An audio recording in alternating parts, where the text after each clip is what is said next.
Hello बच्चों, कैसे हैं आप। आशा करता हूँ आप लोग सभी ठीक होंगे। आइए आज हम टैक्सोनॉमी के बारे में अध्ययन करते हैं और जानकारी प्राप्त करते हैं। बच्चों, टैक्सोनॉमी यह जीव विज्ञान का वह भाग है जिसमें नामपद्धति जीवों का वर्गीकरण करते हैं। कार्ल लिनियस को टैक्सोनॉमी का पिता कहा जाता है। यहाँ पर ये इम्पोर्टेंट है। यहाँ पर कार्ल लिनियस को क्या कहते हैं? कार्ल लिनियस को टैक्सोनॉमी का पिता कहा जाता है। यह आपके लिए बहुत ही इम्पोर्टेंट क्वेश्चन है। फिर यह इसमें वर्गीकरण, क्लासिफिकेशन, सभी जीवों को उनकी समान व विभिन्न गुणों के आधार पर बांटना वर्गीकरण कहलाता है। यह है हमारा वर्गीकरण। फिर इसमें बात करते हैं हम किसको बांटना? सभी जीवों को उनकी समान व विभिन्न गुणों के आधार पर बांटना वर्गीकरण कहलाता है। फिर इसमें वर्गीकरण के लाभ क्या हो सकते हैं वर्गीकरण के, इसके बारे में बात करेंगे। लाभ क्या हो सकते हैं इसमें वर्गीकरण के, आप सभी इस वीडियो के माध्यम से जानेंगे। इसमें फर्स्ट नंबर है, असंख्य जीवों के अध्ययन को समान व सुगम बनाता है। इसमें क्या है इसमें असंख्य जीवों के अध्ययन को समान व सुगम बनाता है। असंख्य जीवों के अध्ययन को समान व सुगम बनाता है। सेकंड पॉइंट इसमें हमारा विभिन्न समूहों के मध्य संबंध प्रदर्शित करता है। यानी कि जो विभिन्न समूह के क्या होते हैं, जो जीव होते हैं, विभिन्न समूहों के मध्य संबंध प्रदर्शित करता है। कौन करता है? वर्गीकरण के जो लाभ हैं। थर्ड पॉइंट इसमें यह जीवन के सभी रूपों को एक नज़र में प्रदर्शित करता है। क्या करता है?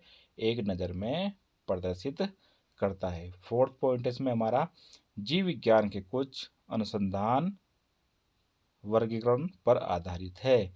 जो अनुसंधान है क्या है, वो वर्गीकरण पर क्या है? आधारित है। उसके बाद वर्गीकरण के आधार, basic of classification, basis classification, ठीक है ना। इसके बारे में बात करेंगे हम। क्या बात करेंगे इसके बारे में? वर्गीकरण करने के लिए निम्न लक्षणों को ध्यान में रखा जाता है। क्या क्या ध्यान में रखा जाता है? कौन कौन से लक्षण हैं उनके बारे में पढ़ेंगे हम। फर्स्ट नंबर है इसमें, जीव प्रोकैरियोटी या यूकैरियोटी कोशिका का बना होता है। प्रोकैरियोटी या क्या होता है? यूकैरियोटी कोशिका का बना होता है। सेकंड पॉइंट की बात करेंगे, कोशिकाएं स्वतंत्र है। इसकी कोशिकाएं क्या होती है? स्वतंत्र होती है या बहुकोशिकीय संगठन और जटिल जीव के रूप में है। इसकी कोशिका क्या होती है? जटिल जीव के रूप में होती है। किसमें? बहुकोशिकीय में। एक कोशिका क्या होती है इसमें? स्वतंत्र होती है। थर्ड पॉइंट है हमारा, कोशिका में कोशिका भित्ति है। यानी कि कोशिका में कोशिका भित्ति क्या होती है? प्रेजेंट होती है। कोशिका में कोशिका भित्ति प्रेजेंट होती। कोशिका में कोशिका भित्ति है, वह अपना भोजन का संश्लेषण करते हैं अथवा नहीं। ये हमारा क्या है इसमें? करते हैं या नहीं। फिर हमारा है क्लासिफिकेशन। क्या है हमारा? क्लासिफिकेशन। ये हमारा है क्लासिफिकेशन यानी वर्गीकरण। सबसे पहले 1758 में कार्ल लिनियस ने जीव जगत को दो भागों में बांटा। किसने बांटा? दो भागों में। जीव जगत को दो भागों में किसने बांटा बच्चों? किसने बांटा? कार्ल लिनियस ने जीव जगत को दो भागों में बांटा।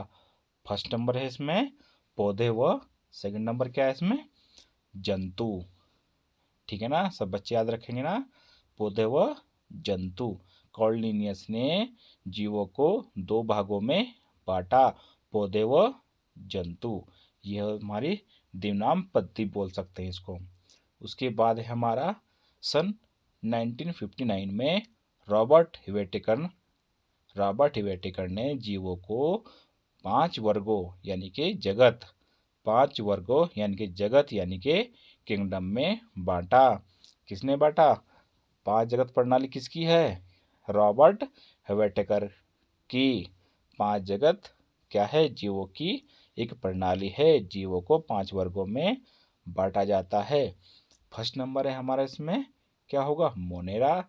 सेकंड नंबर क्या होगा हमारा? प्रोटिस्टा। थर्ड नंबर होगा हमारा फंजाई। और 4 नंबर क्या होगा हमारा? प्लांटी। और 5 नंबर क्या होगा हमारा बच्चों? एनिमेलिया। एनिमेलिया में जितने भी एनिमल्स होते हैं वो सभी प्रेजेंट होते हैं। किसमें? एनिमेलिया में। मोनेरा में हमारे होते हैं जो हमारे क्या होते हैं बच्चों? जो एक कोशिकीय सूक्ष्म जो क्या होते हैं? जीव होते हैं। इनको किस में रखते हैं हम? मोनेरा में रखते हैं। ये क्या है? फंजाई है। फंगी बोलते हैं इसको, फंजाई है।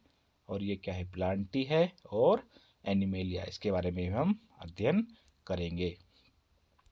उसके बाद सन 1977 में कार्ल वोस, कौन है? 1977 में कार्ल वोस ने मोनेरा का आर्कीबैक्टीरिया व यूबैक्टीरिया में बांटा गया। किसको? मोनेरा को आर्कीबैक्टीरिया, ये हम क्या है इसमें? ये का है। ये क्या है? का है। मोनेरा को आर्कीबैक्टीरिया व यूबैक्टीरिया में बांटा गया। वर्गीकरण लिखने के लिए निम्न प्रारूप का प्रयोग किया जाता है। जब हम क्या करते हैं बच्चों? जब हम इसका वर्गीकरण करते हैं और उसका लिखने का भी एक क्या होता है? एक सिस्टमेटिक तरीका होता है, ताकि हम इसकी पहचान कर सके। क्या कर सके बच्चों? इसकी पहचान कर सके। तो ये फर्स्ट नंबर देख रहे आप। फर्स्ट नंबर क्या आएगा? जगत आएगा। फिर क्या आएगा बच्चों? फर्स्ट नंबर पे आएगा जगत। उसके बाद आएगा फाइलम। उसके बाद आएगा क्या?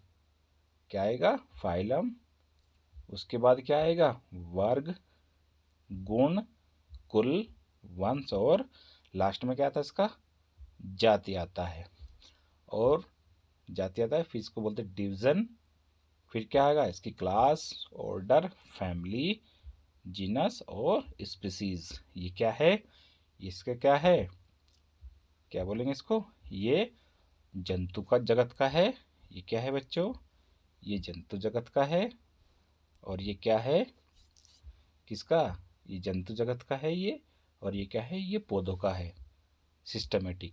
इसमें हम जैसे बात करेंगे बच्चों, इसमें हम बात करेंगे डिवीज़न की बात करेंगे। इसमें फर्स्ट नंबर क्लास है, फिर ऑर्डर है, फैमिली है, जीनस है और स्पीसीज है। इसमें क्या है? वर्ग, गुण, कुल, वंश और जाति। ये क्या है?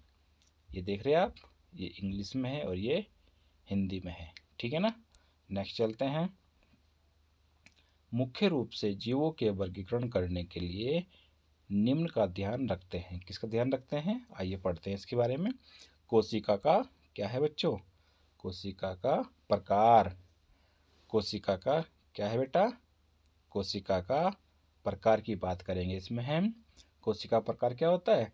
हमने आपसे पहले बात की थी एक बार कि कोशिका होती है प्रोकैरियोटिक। दूसरी कोशिका कौन सी होती है बच्चों? कौन सी होती है? यूकैरियोटिक। इसके बाद बात करेंगे हम प्रोकैरियोटिक कोशिका। प्रोकैरियोटिक कोशिका की बात करेंगे। ये प्राथमिक अल्प विकसित कोशिकाएं हैं जिनमें केंद्रक बिना झिल्ली का होता है। बच्चों, मैंने आपसे पहले भी एक बार डिस्कस किया था ना कि हमारी जो प्रोकैरियोटिक कोशिका होती है बच्चों, वो कैसी होती है? अल्प विकसित होती है। क्या होती है? अल्प विकसित कोशिकाएं। और जिनमें केंद्रक क्या होता है? केंद्रक बिना झिल्ली के होता है। नेक्स्ट चलते हैं इसमें। सेकंड है हमारी यूकैरियोटिक कोशिका। हम इसमें यूकैरियोटिक कोशिका की बात करेंगे। यूकैरियोटिक क्या है? कोशिका। इसमें क्या है? ये विकसित अंगक पूर्ण रूप से विकसित केंद्रक युक्त होती है। इसमें क्या होता है? केंद्रक के ऊपर केंद्रक झिल्ली क्या होती है बच्चों? केंद्रक झिल्ली पाई जाती है। ये क्या होता है? सुकेंद्रक होता है इसका। ठीक है ना? आई बात समझ में? आइए इसके शरीर की बात करते हैं। किसकी बात करते हैं?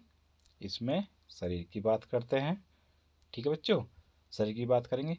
एक कोश की जीव यानी कि जो जीव क्या होता है बच्चों, एक कोशिका का बना होता है, उसको हम क्या बोलते हैं, एक कोश की जीव।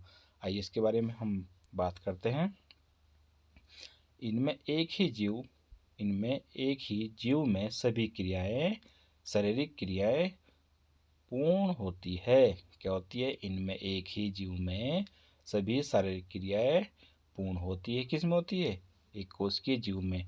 जो बच्चों हमारा एक कोशिकीय जीव होता है, जैसे अमीबा हो गया, पैरामीशियम हो गया, इनमें क्या होता है बच्चों, एक कोशिकीय जीव होते हैं। इनमें क्या होता है, एक ही किसमें, एक ही कोशिका में क्या होता है, इनमें एक ही जीव में सभी क्रिया क्या होती है, सभी क्रियाएं पूर्ण होती है। नेक्स्ट की बात करेंगे इसमें, बहुकोशिकीय जीव। बहुकोशिक जीव या बहुकोशिकीय जीव ऐसे जीव जो कि एक से अधिक कोशिका के बने होते हैं। किसके बने होते हैं बेटा, एक से अधिक कोशिकाओं के बने होते हैं। वो विभिन्न कोशिकाओं के समूह द्वारा किए जाते हैं। इसमें क्या होता है, इसमें एक से अधिक कोशिका के क्या होते हैं, एक से अधिक कोशिका के ये जीव क्या होते हैं, बने होते हैं। ठीक है ना, ठीक है ना। आइए इसकी भोजन की बात करते हैं। इसका भोजन प्राप्त करने का जो तरीका होता है, कौन सा तरीका होता है भोजन प्राप्त करने का, ये देखिए क्या है बच्चों, ये देखिए जरा, इसमें क्या है, मोड ऑफ क्या है, ऑब्टेनिंग फूड। इसके बारे में भोजन प्राप्त करने का क्या है बच्चों, एक भोजन प्राप्त करने का क्या है, तरीका है। फर्स्ट फर्स्ट नंबर बात करेंगे इसमें हम, ऑटोट्रोफस यानी कि स्वपोषी। स्वपोषी कौन से जीव होते हैं बच्चों, बताओ कौन से होते हैं, जो जीव अपना भोजन स्वयं बनाते हैं। जो जीव अपना भोजन स्वयं बनाते हैं, आपको पता होगा कौन बनाते हैं अपना भोजन स्वयं, वो जीव जो प्रकाश संश्लेषण द्वारा अपना भोजन स्वयं बनाते हैं। जैसे हमारे क्या हो गए, हमारे पेड़ पौधे क्या हो गए, स्वपोषी ऑटोट्रोफस, इनको हम बोलते हैं। उसके बाद सेकंड नंबर है बच्चों हमारा, ये क्या है सेकंड नंबर हमारा, परपोषी, जो दूसरे जीवों से अपना भोजन प्राप्त करते हैं। क्या कहलाते हैं बच्चों, परपोषी कहलाते हैं। वह जीव जो अपने भोजन के लिए दूसरे जीवों पर निर्भर रहते हैं। क्या करते हैं बच्चों, दूसरे जीवों पर नाम भोजन दूसरे जीवों पर क्या करते हैं, निर्भर रहते हैं या आश्रित रहते हैं। उसके बारे में बात करेंगे फिर हम, नाम पद्धति, इसको बोलते हैं बच्चों, क्या बोलते हैं इसको हम, इसको बोलेंगे बेटा नोमेनक्लेचर, नामकरण, नोमेनक्लेचर नाम पद्धति। विभिन्न देशों में विभिन्न नामों से विभिन्न जंतुओं को बुलाया जाता है। यानी कि हमारे देश में और नाम होगा और अलग देश में और नाम होगा, लेकिन जब हम साइंटिफिक तौर पे बात करेंगे, जब हम साइंटिफिक तौर पे बात करेंगे तो क्या हम क्या करेंगे, बात करेंगे तो उसको, अगर हम साइंटिफिक तौर पर बात करेंगे तो उसका विदेश में या देश में हमारा क्या होगा, एक ही नाम से हम उसको क्या करेंगे, जानेंगे, जिससे परेशानी होती है। इसलिए द्विनामपत्ति कॉर्लिनियस या कॉलेनियस द्वारा किया गया। जीव विज्ञान नाम लिखते समय बातों का ध्यान रखा जाता है। किसका ध्यान रखा जाता है, आइए जानते हैं इसके बारे में। फर्स्ट नंबर है बच्चों हमारा, इसमें क्या होगा, फर्स्ट नंबर जीनस, जीनस का नाम जाति से पहले लिखा जाता है। उसके बाद सेकंड पॉइंट है हमारा, जीनस का पहला अक्षर हमेशा बड़ा होता है, जबकि जाति यानी कि क्या होता है, स्पीसीज का नाम हमेशा स्मॉल लेटर से लिखा जाता है, स्मॉल लेटर से लिखा जाता है। थर्ड पॉइंट की बात करेंगे, जीनस व जाति हमेशा इटैलिक में लिखे जाते हैं। वह जीनस व जाति को अलग अलग अंडरलाइन किया जाता है। जीनस और जाति को क्या कहा जाता है बच्चों, अंडरलाइन अलग अलग किया जाता है। आइए इसके एग्जाम्पल की बात करते हैं। हम इसके एग्जाम्पल की अगर बात करते हैं तो एग्जाम्पल की बात करते हैं, मनुष्य होमोसेपियंस। देखो इसमें क्या है बच्चों, इसमें एच क्या है, बड़ा है, और एस क्या है, छोटा है। ठीक है, और इसका ये इटैलिक में लिखा जाता है, थोड़ा तिरछा नाम जो होता है इसको बोलते हैं इटैलिक। चीता है पैंथरा टाइग्रिस, क्या है, पैंथरा टाइग्रिस, ठीक है ना, टिग्रिस, ठीक है ना, क्या है, पैंथरा टिग्रिस। नेक्स्ट बात करते हैं इसमें जगत मोनेरा। अब हम सूक्ष्म बैक्टीरिया की बात करेंगे, जगत मोनेरा की बात करेंगे। इसमें हमारा क्या है, ये क्या है बच्चों, ये जगत मोनेरा है, ये वाला क्या है, जगत मोनेरा, यानी कि जो एक कोश के जीव होते हैं इनके बारे में हम बात कर रहे हैं। प्रोकैरियोटिक एक कोशिकीय, यानी कि एक कोशिका वाले जो जीव होते हैं इनको किस में रखते हैं बच्चों, प्रोकैरियोटिक में। स्वपोषी होते हैं या परपोषी, दूसरे जीवों से अपना भोजन प्राप्त कर सकते हैं या स्वयं भी अपना भोजन बना सकते हैं। कोशिका भित्ति क्या होती है, उपस्थित या अनुपस्थित, उपस्थित या अनुपस्थित। एक से एग्जाम्पल की बात करते हैं बेटा, एग्जाम्पल की बात करेंगे इसमें क्या है, एनाबिना है, बैक्टीरिया है, साइनोबैक्टीरिया है, मीन हरित शैवाल, इसको मीन नहीं है बेटा, इसको बोलेंगे हम नील हरित शैवाल। क्या बोलेंगे, नील हरित शैवाल, ये मीन नहीं है, ये इसको बोलेंगे नील हरित शैवाल। तो बच्चों आई होप आपको क्लास अच्छे से समझ में आई होगी। तो सभी बच्चे अच्छे से प्रिपरेशन करेंगे और मिलते हैं फिर हम नेक्स्ट क्लास में। किसी बच्चे को कोई प्रॉब्लम, कोई दिक्कत, कोई परेशानी हो तो हमें कमेंट कर सकते हैं, और प्लीज़ हमें सपोर्ट करें ताकि हमारा क्या है, मनोबल बढ़े और हम आपके लिए अच्छी अच्छी वीडियो लाए साइंस की। धन्यवाद, थैंक यू, गुड नाइट।